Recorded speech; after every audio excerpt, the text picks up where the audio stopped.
बिस्मिल्लाहिर्रहमानिर्रहीम। फरमान मुस्तफ़ा सल्लल्लाहु तआला अलैहि वसल्लम अहले मोहब्बत का दोषी में खुद सुनता हूँ सल्लल्लाहु अलैहि हबीब सल्लल्लाहु तआला मोहम्मद। इसार करना सुन्नत मुबारक रशद अतारीन हरम दुआ नूरी दवा खाना की तरफ से। और आप देख रहे हैं मुजरब नुस्खे। आज एक नुस्खा लेकर आया हूँ। देखिए बकरा ईद भी आ रही है और वैसे भी मैदे के बेशुमार मसाइल होते हैं।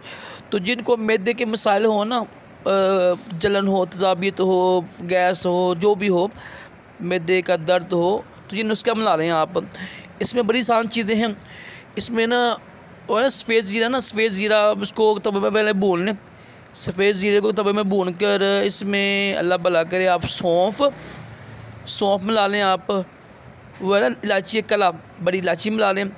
सौंफ, सफ़ेद ज़ीरा, बड़ी इलायची, पुदीना खुश्क, ठीक है, ये सब मिलाकर, और सौंफ, क्या कहते हैं, अल्लाह भला करे आपका, नारदाना मिला लीजिएगा। इसमें बेशुमार नुस्खे होते हैं। क्या इसको आप पीस लीजिएगा।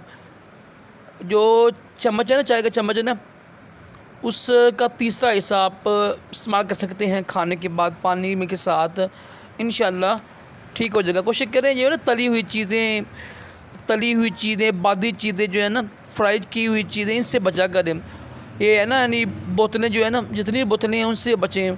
ये जो है ना, यानी फास्ट फूड, इससे भी बचें, तब ही फ़र्क पड़ेगा ना। अगर आप परहेज़ नहीं करेंगे, खाली दवाई खाते रहेंगे, तो कभी फ़र्क नहीं पड़ेगा। तो ये लाजमी नुस्खा बनाएं आप, इंशाअल्लाह हर चीज़ हज़म होगी, पेट का दर्द ठीक हो जाएगा, जलन, तजाबियत, हर चीज़ ठीक हो जाएगी इंशाअल्लाह। सल्लल्लाहु अलैहि हबीब।